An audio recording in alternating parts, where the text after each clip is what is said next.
for two. Kickers are extra, I give them the boot. Ooh, going for two. Sit back, relax while I grab me a brew. Ooh, now I'm reclining while putting my time and I'm ready to go. My spine is aligning and much my lineups, my bank account grow.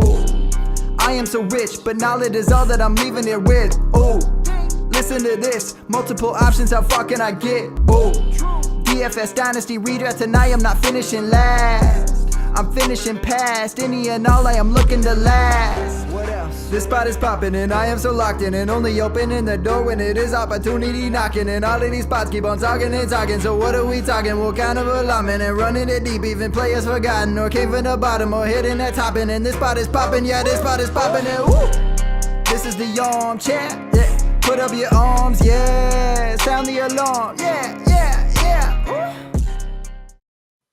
What is going on, guys, and welcome to episode 299. We're one episode away from 300.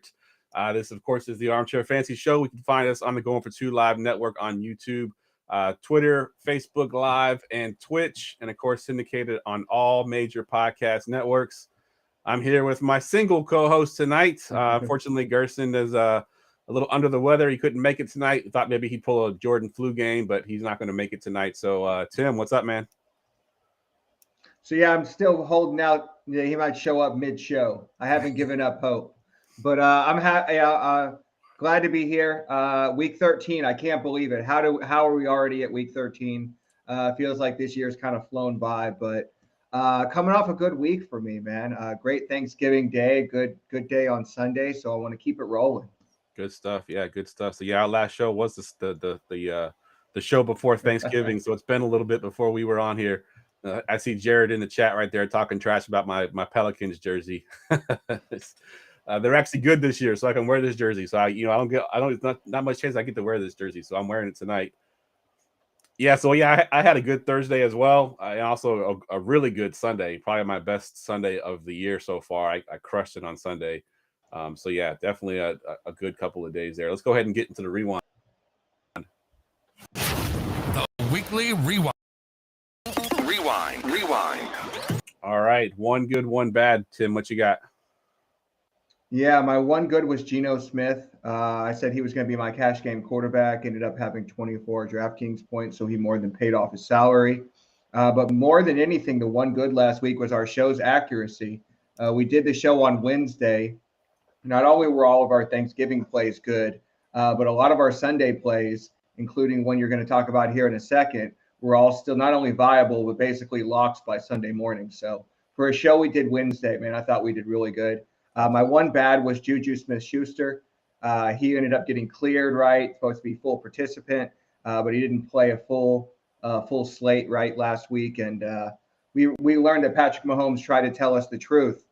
He's going to spread the ball around and not go to any one receiver not named Travis Kelce. So I don't know if I'll be playing too much of him moving forward. Yeah, agreed. His price goes back down to a reasonable price. All right, so my one good you alluded to. I made this call on Wednesday before he became the super chalk. Rachaad White, of course, Fournette was ruled out on Sunday, or maybe it was Saturday, but then, of course, Rachaad White became one of the highest owned players on the slate. But he was my lock of the week last week. I went a little dangerous with the lower price player, and it paid off. My one bad, I had it as a alternative to Tyreek Hill. I went Jalen Waddle, and they both ended up being terrible. So neither one of them were very good last week. That game in general, if you played Tua or any of those receivers, you probably came out there not very happy. And I know that was a popular stack last week too, getting at least one of those receivers in Tua in there, and it just didn't pan out that way. Yeah, basically our guys last week were Kenneth Walker, Jeff Wilson, and Rachaad White, and all of those guys ended up being chalked by Sunday morning. So I think we kind of nailed that. Absolutely, and it's funny on Walker. Like I was debating, they had that Sunday morning break when they had who was it? They got ruled out. Was it? I can't think who it was now. Oh, so. I don't remember who it was. Somebody got ruled out on Sunday, and he became sort of a popular switch, and I left Walker in my lineup because we had him as a lock. Ended up paying off because I almost put him in my cash lineup, and it would have killed me for the week. All right, let's get to the quarterbacks. Let's talk quarterbacks. All right, Tim, we'll go to you first here. Give me your one of your elite quarterbacks here. Yeah, you got to start at the top with Patrick Mahomes, man. His MVP run continues. He is 8,300. He's the most expensive quarterback on the slate, but you got to pay for him. It's the best game of the slate, right? Like, this is the game, the rematch, right, of the AFC title game. Hopefully, two teams will probably end up seeing in the playoffs, but this is the game of the day. You have to have some exposure, right? I don't think Patrick Mahomes is going to be your cash game quarterback, but I think if you're playing tournaments, it's going to be a popular stack. But for good reason, right? It's the game of the week. Yeah, I think it's with the highest total on the slate, like 52.5 last I checked. I think, I don't know if it's gone up since then, but definitely one of those games you want to have some exposure to somehow, some way, get a piece of this game for sure. Yeah, I have it at 53 currently. 53. So yeah, right in that range. Still one of the highest on this slate, obviously, and one of the highest we've seen all year. Yeah, they have the highest implied total on the slate at almost 28 points, right? Nice. So there are a few other teams at like 25, 26, but they're pretty much alone at that point. Yeah, so my elite quarterback is going to be Jalen Hurts versus Tennessee. We talked about Tennessee being sort of a funnel defense. They are really good against the run, not so much against the pass. And I don't really include against the run when you talk about the quarterback position. It's more for the running backs.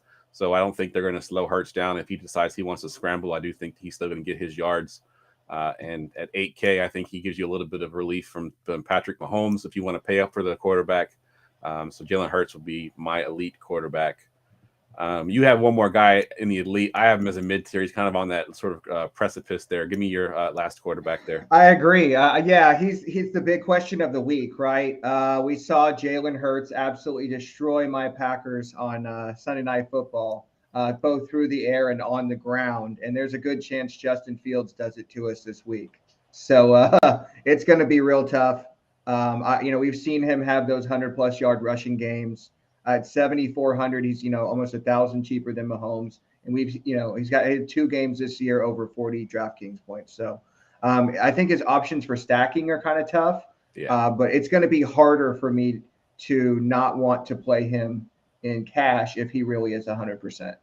Yeah, 100% agree, and I think you're right. I think you run him naked. I don't know if you can stack him with maybe Cole Kmet, maybe, but even that I don't love it. So I think you run him naked. All right, we'll move down into the mid tier here, and I'm gonna go with the other half of that Mahomes game that we just talked about with the highest game total, Mr. Joe Burrow, KC's 18th DVOA versus the pass. They give up, I think it was last playoffs. It was what Burrow had 400+ yards and 4 touchdowns in that game. So the Chiefs, in general. Burrow's been really good against the Chiefs. He's averaging 29.7 fantasy points per game against them. So definitely love Burrow this week. Obviously, stacking options are pretty obvious. Jamar Chase is also going to be back, so that's definitely going to help. I love Burrow this week. Yeah, and he averages almost 5 DraftKings points more when Chase is in the game versus out. It's like 21 versus 26. So I know he's also going to be one of the most popular options at cash for quarterback. Absolutely, because you're getting a big discount from Mahomes, but you're still getting exposure to that game there. I do love Burrow this week. What you got for your mid tier? Well, before we go any further, I want to mention this as a fade. I'm fading Deshaun Watson this week. I know that's one of the higher total games on the slate. I've heard some people talk about playing Deshaun Watson in cash. I think it's crazy. This dude hasn't played in almost 2 years, right? And when he played in the preseason, he looked like shit.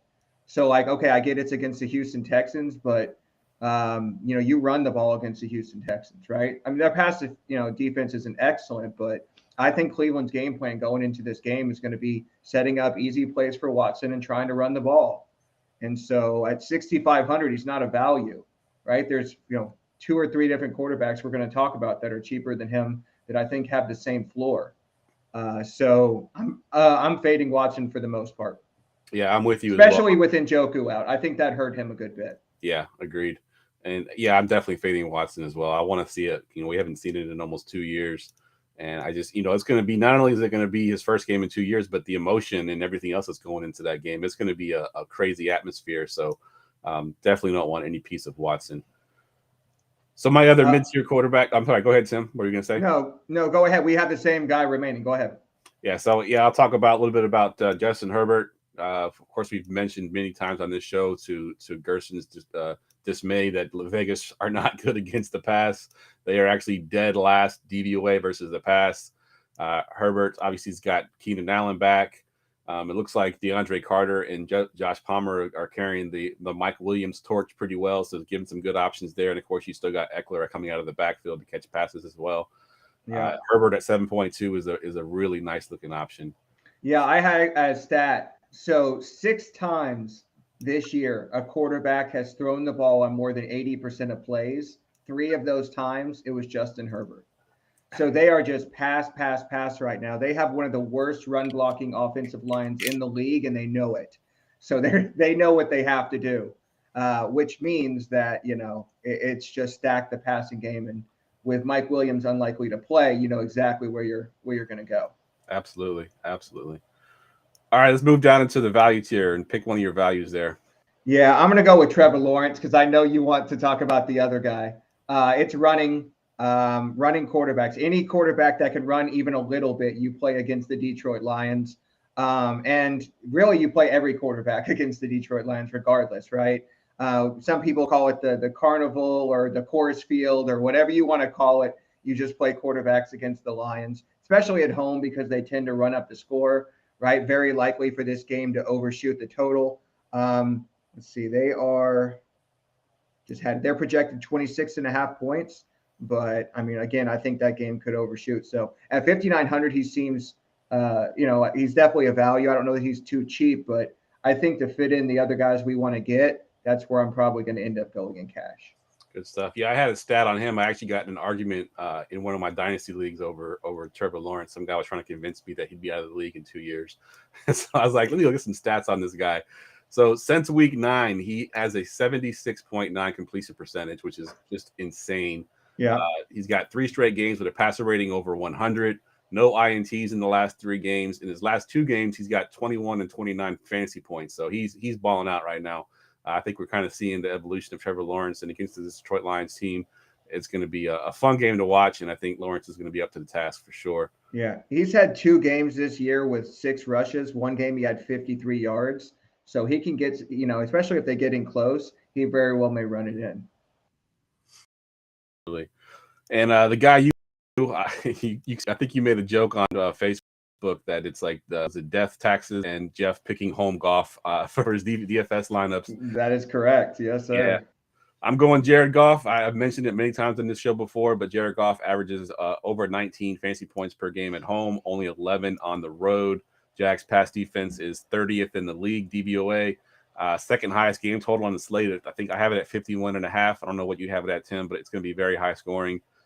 This game is kind of the cheaper version of the Chiefs Cincinnati game. You can get some good cheap pieces in this offense in this game as well. So I have it at 51. 51. Yeah, I think kind of mix and matching those 2 games can definitely pay off for you in this week. So and he's a little cheaper than T-Law. Exactly, he's 5.3. You got one more guy there. I almost put him, but I just couldn't bring myself. Well, I have 2, and it's really one other game, and I think that this game will go a little bit lower owned, and that's the Minnesota and Jets game, the Vikings and Jets. When I first looked at the slate, when I do my first look, when you're early in the week and you're first pulling up the slate, I put Mike White because I felt like 5,400 was still not, was still too cheap, right? And so I like Kirk Cousins on the other side. Because I feel like they tend to play better at home, but I feel like I'm going to go about the Mike White train for another week, man. You're not going to be able. We'll talk about this later, but they're not going to be able to run the ball. He's going to have to throw the ball probably 40 times in this game. And at 5,400, if he has the potential to have another 3-touchdown game, he could win somebody $1 million. We've already seen him do it before. Why not do it again? Absolutely. The Vikings are basically the worst team in the league against the pass, right? They don't give up the most points to quarterbacks, but I mean, they're way up there still. So I love Mike White this week. Yep. Good stuff. Yeah. I actually wrote up, we'll get to him a little bit later, but Garrett Wilson. And I put the first statement in there was it's Michael White's world. We're just living in it because he definitely balled out last week for sure. No one saw that coming. Absolutely. You got one more guy you want to talk about? Yeah, that was just the guy on the other side of that game was Kirk Cousins. I talked about him a little bit. I think you can stack either side of that game. I just like White because he's a little bit cheaper, and I know the Wilson is going to be really, really chalky. I actually don't, and we'll talk about a couple guys later, but if you want to get off that game, I think there are some other options you can go with. All right, let's go ahead and jump into tight ends. Did somebody say tight ends? All right, so we got our copy paste guy. We're just going to call Travis Kelce copy paste. Go ahead and talk about Kelce real quick. Yeah, he has his own tier every week, and it's in this. We've said that from the beginning of the season that he was on his own tier, and he's proving it week in and week out. He's 7 points above the next highest scoring tight end. He's just his own dude every week. Last week had a kind of tough matchup against your 49ers, right? This week he gets a much more favorable matchup against the Cincinnati Bengals. Last year in that AFC title game, like I mentioned, he had 10 catches for 95 yards, and that was with Tyreek Hill. And we've seen him even become more of a focal point in this offense. Nobody really has the upside that Travis Kelce does. Man, we're going to talk about a guy here in a second that I think could have just as big of a week. But, he's at that price now for a reason. I don't think he's any more, a value, but he gives you a ceiling at tight end, like I said, week in, week out that almost nobody else can. Yeah, I agree 100%. I don't know if you saw, but MVS, of course, plays for the Chiefs as well. He put a tweet out that said, has a tight end ever won MVP? Because I might know a guy. It's pretty cool. But, Kelce's in the tier of his own. He's a beast. So we have him literally in his own tier. All right, let's get to the next tier down. Lock it in. All right, you got your lock of the week here, Tim. I do. This one, I'm going a little bit off the board, and I told you that in the pre-show, because this one, I feel like you have to play it this week, and it's George Kittle at tight end for $5K. Debo, you said, is unlikely to play. I know he's been kind of banged up. Christian McCaffrey is banged up. They're in a situation where they're playing against a Dolphins team that are basically the third worst in the league in points given up to tight ends. So, I mean, you're looking at other guys people are going to talk about, like we'll talk about here in a second, that are, 5,200, 4,300. And I just don't think that they have the upside that George Kittle does. So because of some of the value that's come out this week, I think you can afford to pay $5K for George Kittle, because I think he has a, realistic 20, 25 point game incoming. Yeah, I love Kittle this week. I had the same stats you did. Third, they give up the third most points. No Debo. Christian McCaffrey banged up. The whole nine is setting up for a perfect George Kittle game. And they're going to have to score in this game because the Dolphins are going to score. So they're going to have to score back. So it's not going to be a game where Kittle's blocking the entire game. So yeah, I don't have the exact number. I was trying to look it up real quick in the pre-show, but I think I read that he averages like 18 DraftKings points in games that Debo doesn't play. Nice. So, I mean, at that point, it's almost a lock, right? At $5K, that's more than 3x value. Travis Kelce's projection is right around 19 to 20, depending on what site you're looking at, and he's almost 3K more. So, yeah, good stuff. So I have in the mid tier, Mr. Gerald Everett. We mentioned already about this game being, the game where the Las Vegas Raiders are worst against the pass, and Justin Herbert's going to throw the ball 80+% of the time sometimes against Las Vegas at 4.4. I don't love this option, but if you're going to work into that mid tier, I do like Everett as a sort of a pivot off some of the other guys that Tim's going to talk about here in just a second. But yeah, Everett's been a solid tight end all year long, and Herbert goes to him when, they get down and close. So, and he's pretty athletic too. He's one of those tight ends that he catches the ball and gets run up to catch stuff too as well. So I do like Everett a lot. You got two guys there, Tim. Go ahead and talk about both of them real quick. Yeah, year in, year out, we see that the way you win big GPPs is being able to separate by tight end, right? Like sometimes you'll see one of these 3K guys win a big GPP, but mostly it's in these 5K guys. It's picking the right one of these guys in the mid-range. And if it's not George Kittle this week, I think it could be TJ Hawkinson. I already mentioned that I really like this Vikings and Jets game. I think it could go under-owned. Since he got to Minnesota, he basically immediately took over as the number 2 pass catcher, right? In the last 3 weeks, he had 6 targets, 9 targets, 10 targets, 9 targets. Like, he is, so I expect the Jets are going to try and take Justin Jefferson out of this game as much as they can. And that's going to open up the middle for TJ Hawkinson.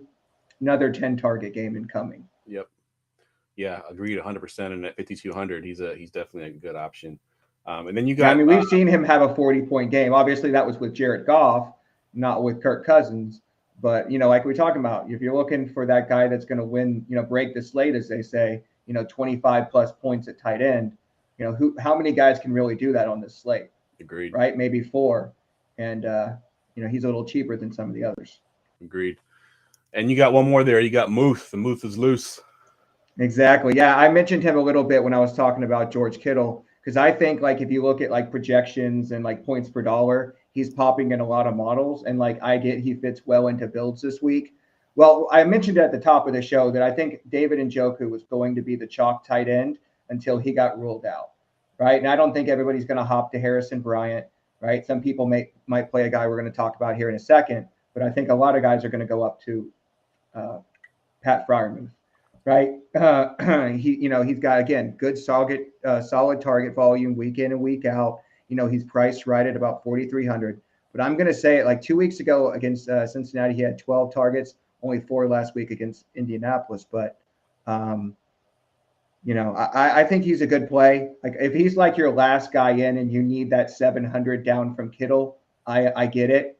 But I just think the upside of Kittle is so much more than Freiermuth. Yeah, I agree 100%. I think Muth is a solid tight end. If you get, if you set your lineup and you got, that amount left, you put Muth in there and you feel confident putting him in there. You're not punting tight end really. So I like that pick there. We'll move down into the value tier here, and I'll mention the guy that you just talked about. I wrote him down here because of his price. Harrison Bryant, 2.7. But I am a little bit worried about him. He's more of just the punt tight end. He's the cheapest one I think that I feel comfortable playing this week. He could catch a touchdown and be fine, but I'm a little worried about Watson, like we mentioned at the top there.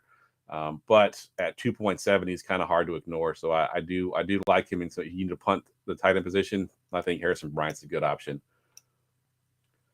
All right, go to one of your other tight ends there. Yeah, I only really want to talk about one guy here, and that's Foster Moreau. I think he's going to be the other cheap guy that people are going to go to this week.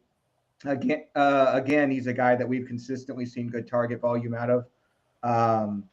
Like I said, the last few weeks, right? 7 targets. He only had 3 against Denver, but 4, 5, 9 targets. He's a guy that and most of all, he's getting the targets in the red zone, right? Which is what you're really looking for. So at 3,600, they just refuse to raise his price. He's not somebody that's going to break the slate for you. But again, if you're paying somebody down in the value tight end, you're really just hoping they score a touchdown and that you hit on every other slot. Yep, I like that. I do have one more guy in my value tier as well. Hey, a cheap exposure to the Cincinnati Kansas City game. 3.5 for Hurst. He had 9 targets last week. It's his season high, but he has had 8 and 7 in games past. So in a game that we expect to be high scoring, it's not out of the realm of possibilities that Hayden Hurst gets a touchdown, maybe even 2 touchdowns. At 3.5, he's a cheap way to get exposure to that game. All right. And the only other guy I had was Tyler Conklin, a.k.a. Gronklin. The only reason I had him is because as you mentioned a minute ago, he was the cheapest guy that I felt comfortable with, right? Like if we were talking about if you're building your stack and you got every other player there and you only have 3K for tight end, you can do worse than Tyler Conklin. Agreed. And we talked about Mike White, and he targeted him last week too. So it's wheels up for the Jets offense right now with Mike White back there. All right, let's go ahead and get to the running backs. It's time for running backs. Running backs. All right, we'll start with you because you got in capital letters there a guy that you almost put as your lock of the week. I sure did. You already knew who I was going to go for, Mr. Nick Chubb, a.k.a. Chubb for Chubb. I play this guy every time I have an opportunity. And we've been, like I said, all year we've been targeting the Houston Texans with running backs, right? And this is the perfect spot. Like I said, Deshaun Watson's first game, I think they're going to give him 20-plus touches against one of the worst run defenses in the league. And he's 8K, like he's priced where he should be. But yeah, I see Joe Figueroa in the chat. Got a Chubb for Chubb. Absolutely. Right. Like that's the way I'm going this week. I talked about it from my first look. I said, how do you not play Nick Chubb this week? I think there's one other guy that's very viable, who obviously broke the slate last week. But this week, I think it's Nick Chubb's turn to break the slate. Yeah, I like that play a lot. Yeah, I love Nick Chubb. So my guy, I put him in here, and I'm going to go with him because he's got a drop.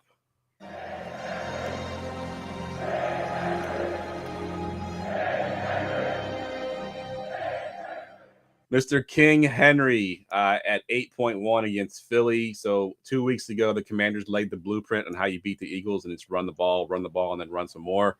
And that's what the Titans have been doing for a couple of years now with Henry back there.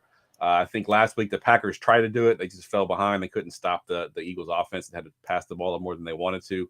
But they still averaged 5 yards per carry last week. So the run defense for the Eagles is not great. As long as Tennessee can stay in the game and continue to give Henry the touches at 8.1, I think he's a great option this week. Yeah, I thought this was wild. Philadelphia Eagles are number 2 DVOA against the pass and number 24 DVOA against the run. Yeah, it's that's one of the biggest run funnels in the league, man. Yep, so yeah, we'll talk about the guy here in a second. Like, I'll give it away. It's going to be AJ Brown when we get to wide receivers. If you do the Hurts, Henry, AJ Brown stack, I don't think it's going to be super owned this week, and that's probably one of my favorite stacks. So just key in for later. Good stuff. Yeah, I'll go ahead and mention the guy you said broke the slate last week, Josh Jacobs, 7.9, going against the Chargers there. Chargers is 29th DVOA, 4th most points to running backs. They give up the league worst 5.4 yards per carry. As long as he's healthy, we had a little bit of issue with him potentially not being healthy, but I think he should be good to go at 7.9. Jacobs is a great play this week. Yeah. Did you want to mention Eckler at all? I know you have him on your sheet as well. He's kind of Yeah, I mean, the thing about Eckler, we talked about it earlier with Justin Herbert, is they just throw the ball so much, right? You're really getting almost a wide receiver one volume, and he's still getting, 8 to 10 rushes a game. And he had a bad game earlier in the year against Las Vegas, but I think that they were still trying to kind of figure out what his role was going to be. And now we've seen what his role was going to be, right? Last week against Arizona, 15 targets, 11 receptions. So when you're getting that kind of volume at running back, you're always in play. So I love Austin Eckler this week. He's in that late window. He gives you that exposure.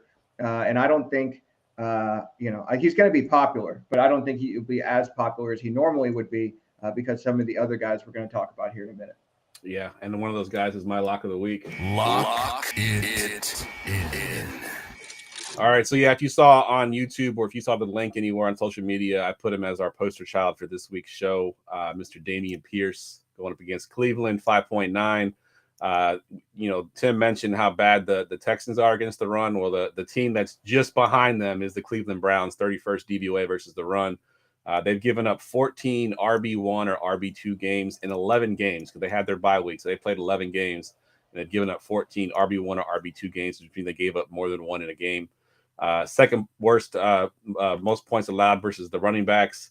So Dameon Pierce, he's had a couple bad games, which brought his price down a little bit. Maybe people are a little scared to play him now. They're not worried, a little bit worried about him, but at 5.9, he'll be in most of my lineups for sure.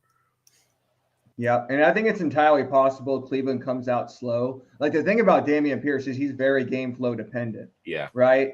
So I think there's a good shot that Cleveland comes out slow and he's able to play the whole first half at whereas last couple of weeks, the game script got completely turned upside down and they had no real use for him. They had to throw the ball. So yep. I think this week could really, really work out for Dameon Pierce.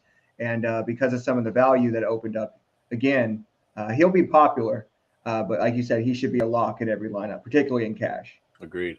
Is there any chance you play Chubb and Pierce in the same lineup? Probably not, right? I would say probably not. I think they're both good plays, but as we just talked about, the game scripts where they both go off. It's certainly possible. Both teams are going to want to run the ball in this game, right? They have two of the better run blocking offensive lines and two of the worst pass blocking offensive lines. So, we've seen it before, right? Usually it's two pass catching running backs and Dameon Pierce doesn't really catch the ball. But 100 yards and 2 touchdowns. Yeah, man, he gets there. Yeah, I was going to say I wouldn't do it in cash, though, for sure. Definitely not in cash. I was going to say the same thing about pass catchers. Usually you see one, 2 pass catchers, at least one pass catcher in there. And, because one team's going to be up and they're going to be running the ball a bit more than the other one. And one's playing catch up and throwing the ball. So I don't see a scenario where they both, sort of go off. I can see them both having solid games, and meeting value, but not really smashing value. I do like that. All right, move down to the mid-tier here. Go ahead and give us one of your mid-tier guys. Yeah, so every week, I guess when you're playing the Packers, you just figure out, do you take the rushing quarterback or do you take the running back? And you guys know I hate playing David Montgomery, but he is getting the volume, man. And the Packers are so bad against the run. At 6,200, he's just so tempting. It's going to be really hard for me not to play David Montgomery this week. Yeah. Last week, he had 14 rushes with 4 targets. Week before that, 17 rushes with 4 targets. I mean, 20 opportunities for about 6K. I mean, it's really hard not to play David Montgomery this week, unless you just think Justin Fields is going to run the ball 15 times again. Yeah, and that's possible too. It's definitely game script that could be in there. All right, so I'm gonna go with there's 2 guys kind of in the mid tier, and I like both of them. I don't know which one I want to play more than the other. And they're Tim's boys, Aaron Jones and AJ Dillon. Dillon had a bit of a resurgence last week. I think he averaged 8 yards per carry. They're giving the ball a little bit more than they have in the past, at least in better scenarios. Yeah. He's cheaper, obviously, 5.6. Jones is 6.9. Chicago, I believe, is like they're not the worst. They're down at the bottom, 29th, I believe, 20, somewhere in that range, the DVOA versus the run. So I do like Jones and Dillon. I think you mentioned, Tim, that this game you still favor the Packers in this game. So if that game script goes that way, you can see a lot more running. And obviously with the injury too to Aaron Rodgers, who knows how much more they're going to hand the ball off. Yeah, I do. I think they're going to focus on the running game in this game. The last game against Chicago, Aaron Jones was 15 for 132 and a touchdown. He absolutely kills the Bears. So I'm going to favor Aaron Jones. What I would put on the sheet was if one of them would, we sometimes peek behind the curtain, y'all. Sometimes I fill out the sheet some on Wednesdays and Thursdays when I'm doing my research, and then I come back on Fridays and make little edits, right? So both of these guys were kind of limited in practice earlier in the week, but both of them practice in full on Friday and no longer have an injury designation. So I think there's a good chance that, Aaron Jones is the lead back, gets the majority of the touches, and he's the guy you want to pay for. Yeah, I think Dillon's the pivot, right? I mean, you go Jones if you're, going to play that game and you want the best running back, you play Jones. But if you want to sort of pivot and play a different game script, you go Dillon at 5.6. Yeah, I want to say this, though. I've seen some people talking about playing Aaron Jones in cash. We saw the last time what happened when you play Aaron Jones in cash, so don't do it. Yeah, it may be tempting. It may fit well into builds, but don't do it. Yeah. You got one guy there that's dependent on Joe Mixon. I think he's still put in concussion protocol and may not play. Yeah, last I looked, Joe Mixon was still in concussion protocol. So we've seen Samaje Perine be very productive in his absence. He actually played in this exact game in the AFC title game last year and had a really good game. Yeah, Scott, shout out. No more Aaron Jones in cash. But I do think you can play Perine. I think he's a really good play at 6K this week if Joe Mixon is ruled out.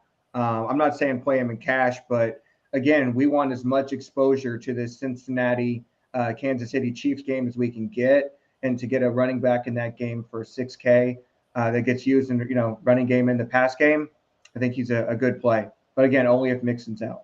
Agreed. And I have Ken Walker on there at the Rams at 7K. And if you just look at the stats, you just look at the numbers, it doesn't look like a good matchup. They're very good against the run.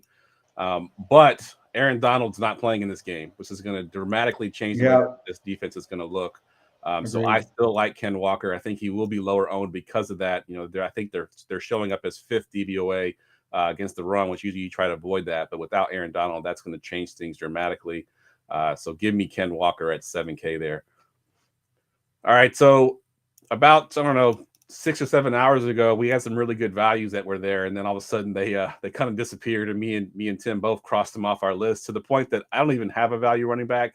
But Tim, you got one down there you want to talk about. We'll probably be pretty well. I do want to mention the guys because there is still a chance that Antonio Gibson may not play. He's questionable.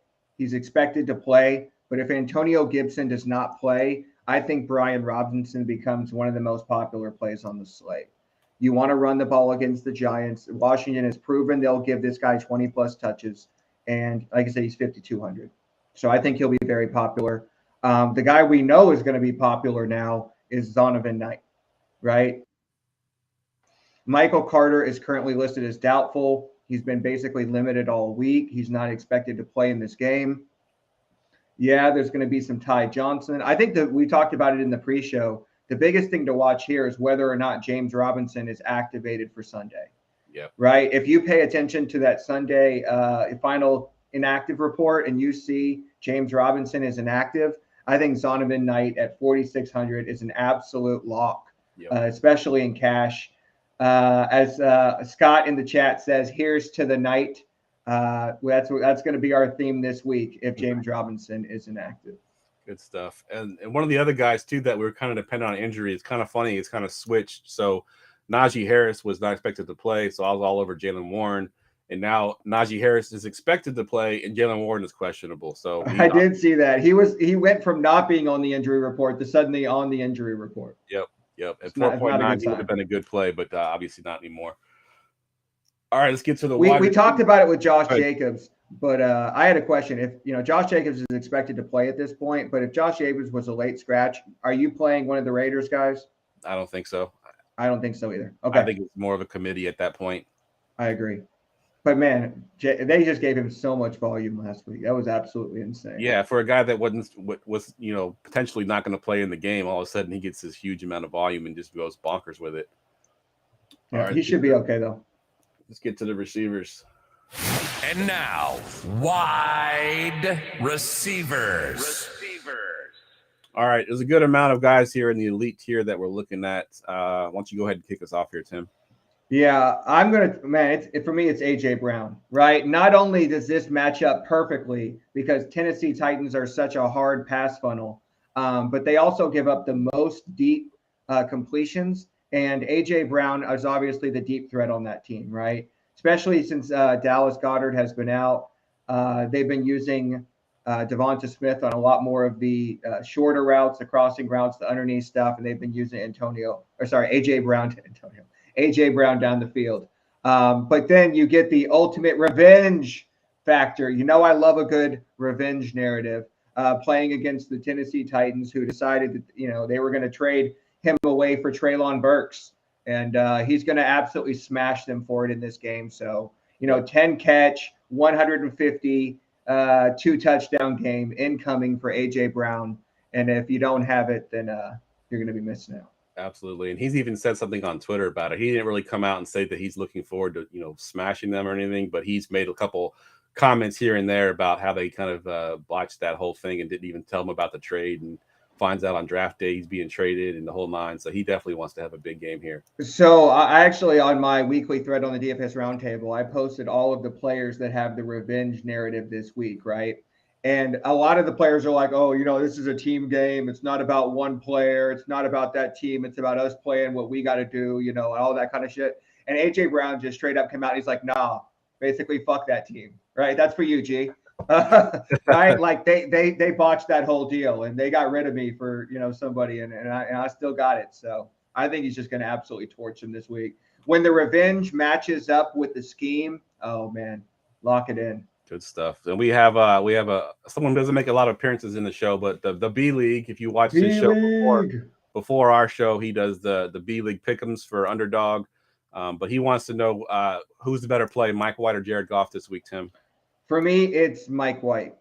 I think that I love home golf. I know that's your boy, but I think that they've proven when they get in close, they are going to run Jamal Williams. And that just kind of caps some of his touchdown upside, where I think the Vikings are a pretty good pretty good run D. So Mike White is going to have to throw.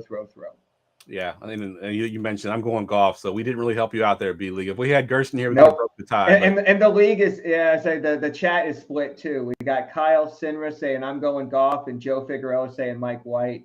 Yeah, we got another one golf, so I guess we're going golf. All right. So the elite guy I want to talk about, Tyreek Hill. You want to do a beer bet on that one, Jeff, in honor of Gerson? Let's do a beer bet. Right. Let's do it.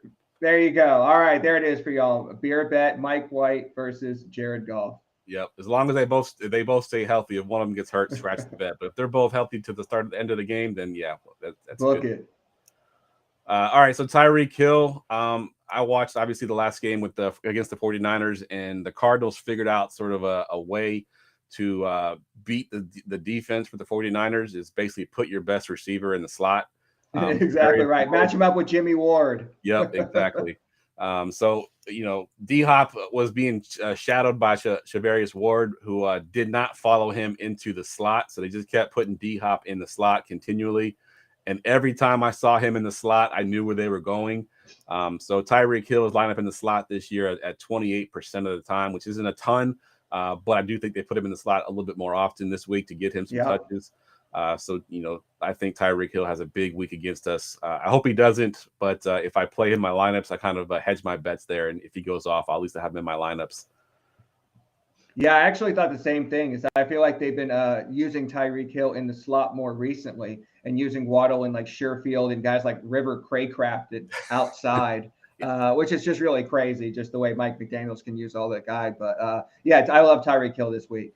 It really pains me to say this, but I'm going to go back to Devontae Adams again this week. He kind of let me down a little bit last week because, you can't put up 30 points every week, right? But he's still got the 11 targets that you're looking for. So let me go over his last 4 games. 17 targets, 14 targets, 13 targets, 11 targets, right? Whatever he said to Derek Carr, he's made sure he's gotten his volume week in and week out.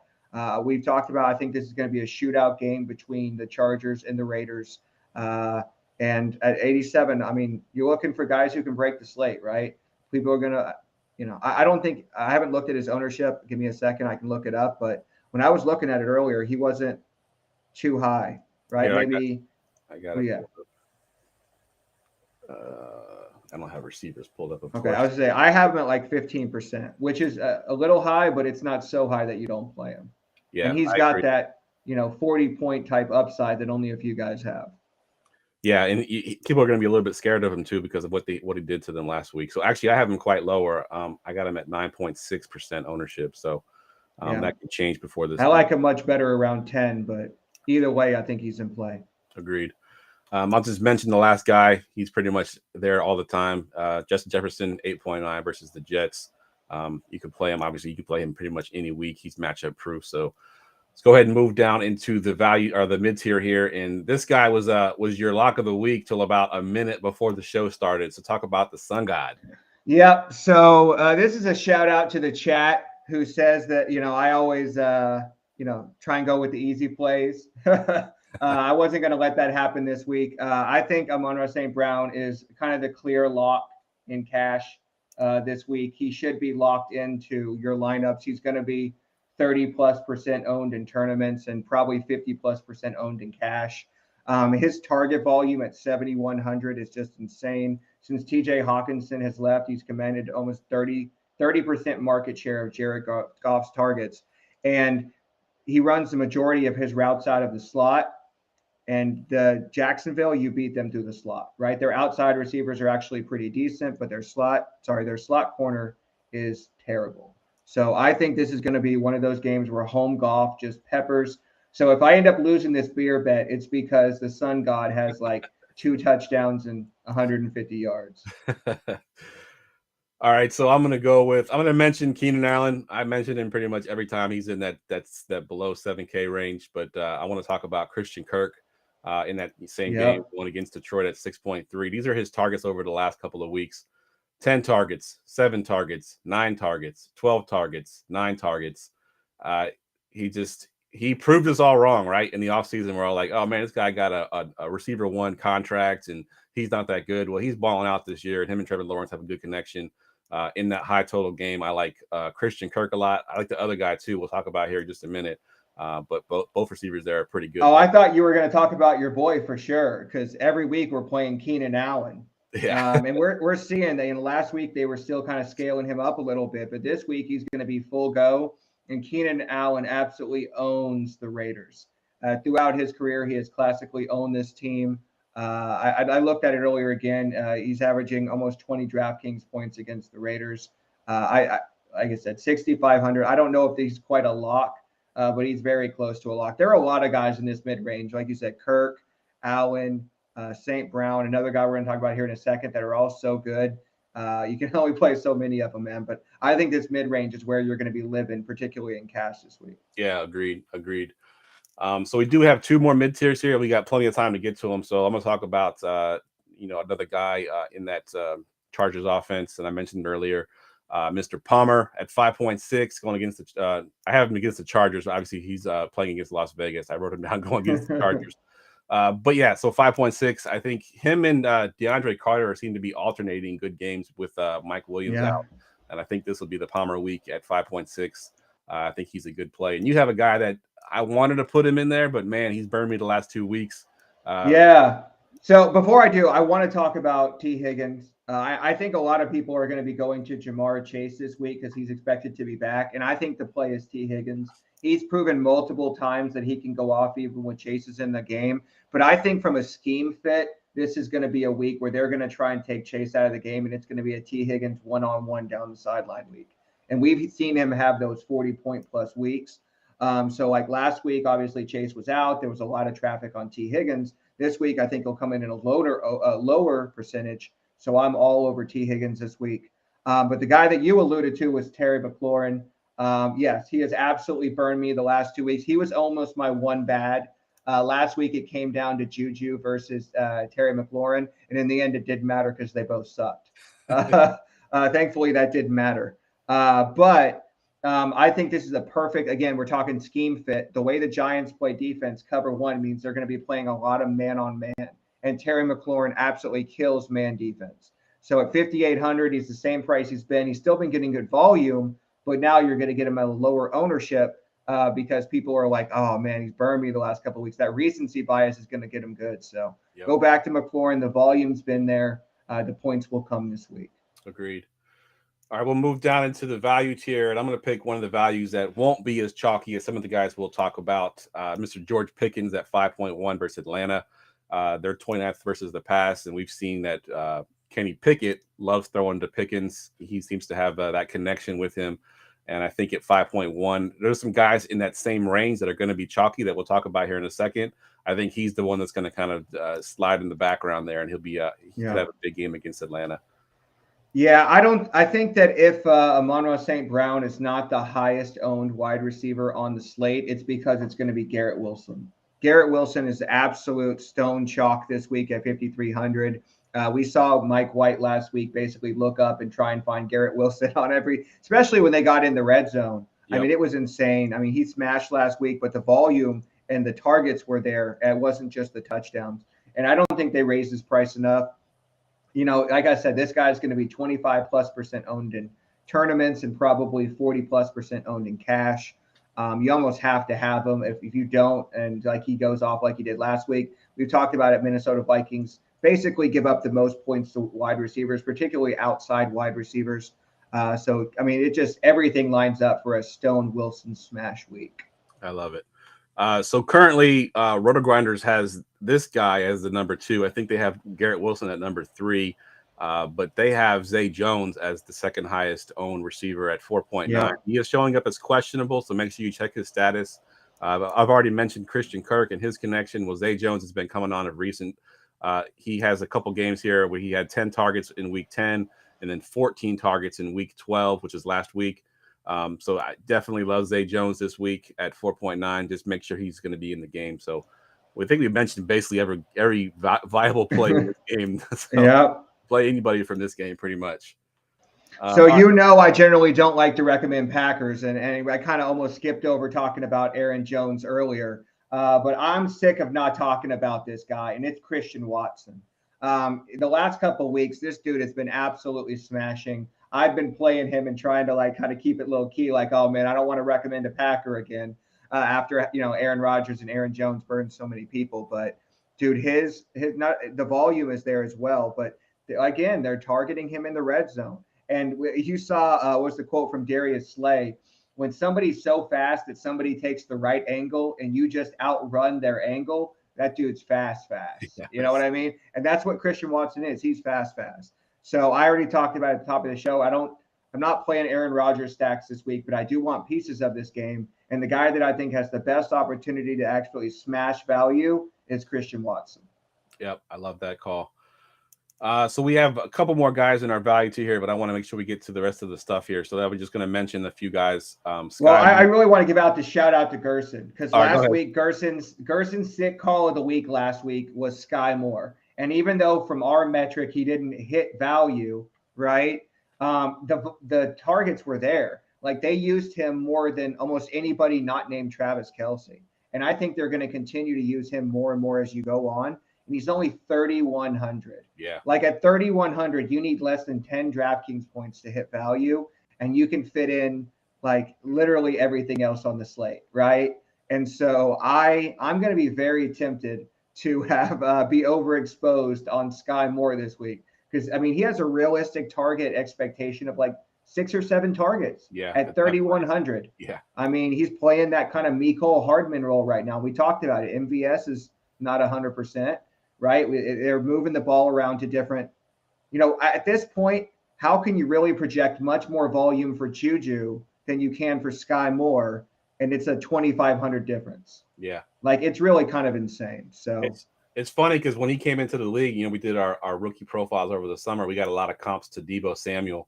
And, watching the game last week, kind of looks like Deebo Samuel. He's kind of big like that. He's a big receiver. So I like that play at 3,100. I have DPJ there at Houston 4.9. It's more about his targets recently. I know obviously they get a quarterback change in Watson, but Watson loves to throw the deep ball. And that's where DPJ likes to live in. So against Houston, I think he can have one or two big plays and pay off his 4.9. Yeah, and he's got good splits without Njoku as well. Yeah, good call. All right, let's get to our defense. Defense. All right, Tim, give us the defenses this week. All right, so I think the cash defense is the Pittsburgh Steelers, right? I think TJ Watt is expected to play. Their defense kind of goes with him and Minkah Fitzpatrick, who will play. They're really the only team under 3K that has a realistic sack potential of more than like 3 or 4 expected sacks. So I think if you're going to pay down here, there's not a lot of upside, but there is tremendous upside for your team. That would be the San Francisco 49ers because the tackle situation is dire in Miami. They have 2 tackles that are not expected to play. Austin Jackson's already been rolled out, and Teron Armstead is listed as doubtful. And I was looking at some stats when Teron Armstead has been off the field, and they are a below-average team. So it could be one of those things where they just run, blitz Tua all day. They're in his, face, and he just can't get anything done. And then at 3,100, like I looked at it, and if you're looking at all the other defenses that have the sack potential that 49ers do, they're all like 3,700, close to 4,000. But they're only 3,100. So I think you can get up to them. That 500 from the Steelers could end up being a difference of 5+ points. Yeah, agreed. And it's funny, Tim, I had on the sheet Armstead doubtful, and I thought I was going to correct him, say he's not doubtful, he's playing. But I was talking about Eric Armstead. Ball, he will be back.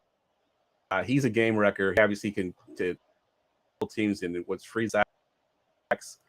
So yeah, I like against them. And the Niners actually, when Armstead is playing, blitz the least. So they're going to be able to sit back in coverage and just send 4 guys and still get pressure on Tua.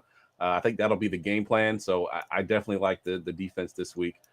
I have one. The only thing that scares me away from Tua stacks this week is that Teron Armstead injury, man, because that game could go south in a hurry. Yep, good call. I have one pivot, and then you can mention your punt defense. My pivot is the Jets. The Jets, I didn't go through every single team, but the ones I went through, the Jets are the only team this year to not have a negative point game as far as the defense goes. And they're the same price as you mentioned, the Steelers at 2,600. Yep. Jets go up against Minnesota. And, the Jets have played some good offenses. They played Buffalo. They played Cincinnati. They played Miami and still haven't had any negative point games against those teams. So I like the Jets this week as well as a pivot off the cash Steelers. Yeah, and we know Kirk Cousins is liable to give you at least 1 pick a game, right? Yep. And so I agree. I like the Jets this week. I think that's a good call. The punt defense for me is the Texans, right? I think if we talked about if you're doing your lineup and you have the Steelers and you have the perfect lineup, or you think and you need that extra couple $100, I think that this game, I don't think the Texans are going to give you 10 DraftKings points, but I don't think they're going to go negative, right? Like you were just talking about. Yep. So if that's like your last selection, I talked about it. They know Deshaun Watson, right? It's his first game back. He's going to be a little bit rusty. And I think they could easily have a bad handoff or a bad snap or, him throw a pick. And, if they return it, they're already smashing. But I think that the Texans could pay off here. So I don't know that I would recommend playing them in cash unless you just absolutely need the money. But I don't think they will. Like I said, I don't think they'll give you a negative score. Yeah, I like that. And just real quick, a real strategy tip that I kind of talked to someone this past weekend about is if you're trying to decide between playing a defense or paying up to get a certain player, always pay for the player. Always pay down at the defense. Because it's so highly variant. Yep, exactly. Like you can't, like we have what we project to be the highest defense based on, offensive line and blitz rates and things like that. But I mean, ultimately a ball, when they say it's a weird ball, it does, and that's exactly what happens is his defensive scoring is so highly variant.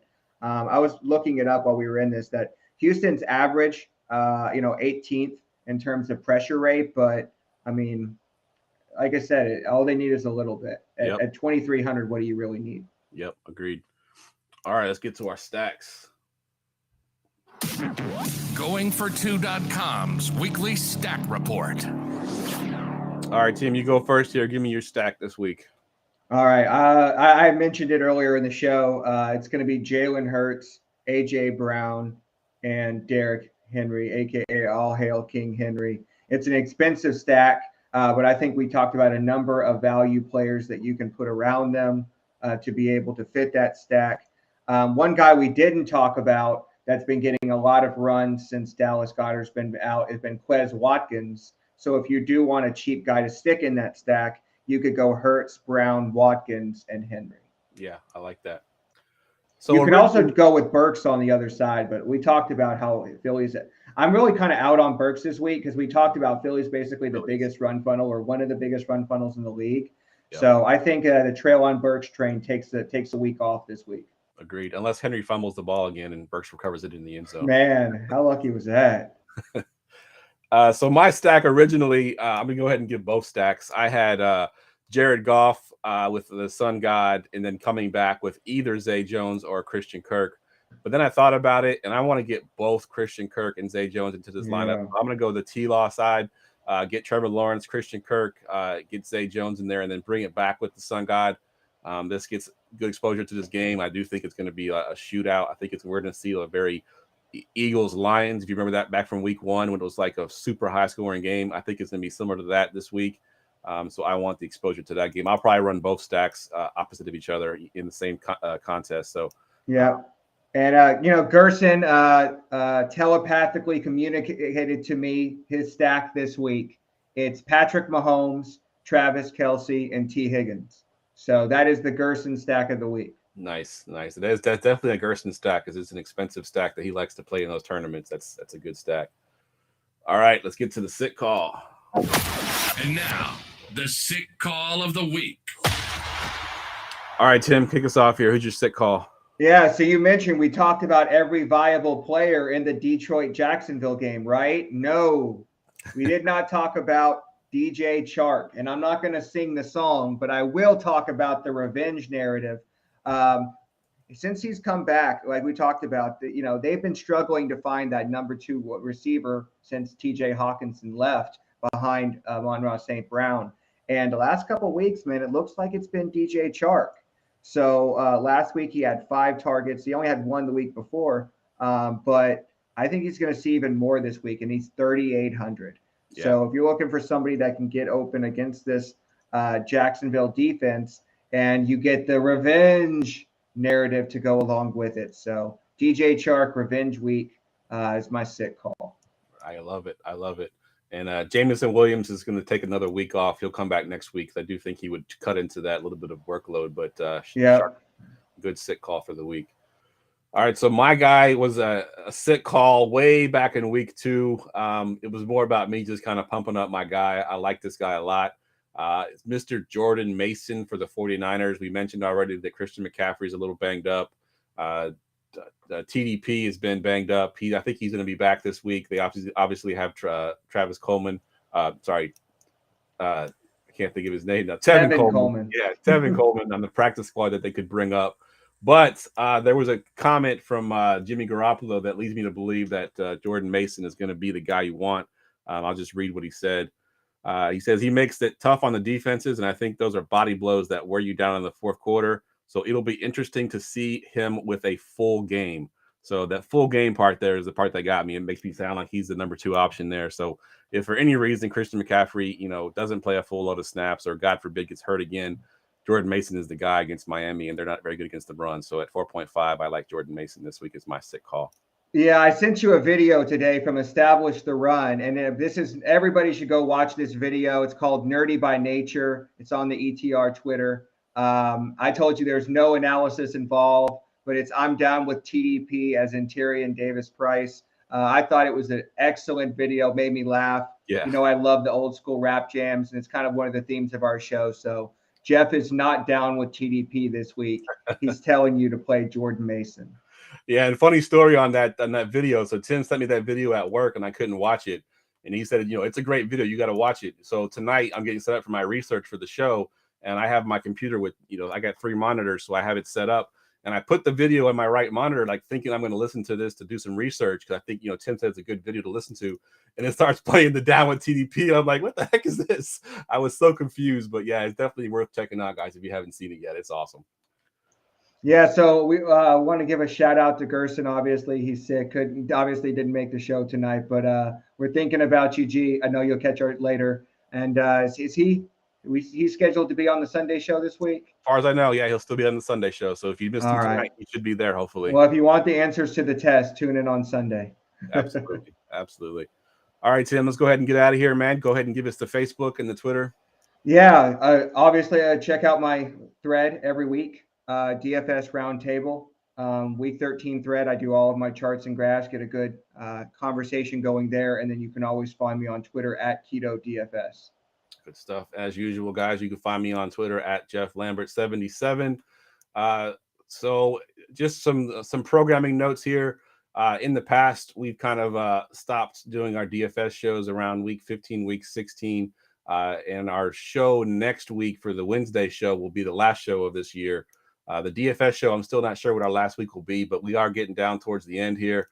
I'm debating, and I haven't even asked Tim and Gerson this, so this would be like breaking news for Tim. I'm debating of doing a playoff DFS show. I think week 17 we'll skip because it's too hard to figure out, but I think at least for those first 2 weeks with the 17. Yeah, wild card week. Yeah, it's pretty fun. So I'm definitely in for that. Should be a fun time. Good stuff. All right. For Tim, I'm Jeff. We will see y'all next week. Lock it in. Go Pack, go!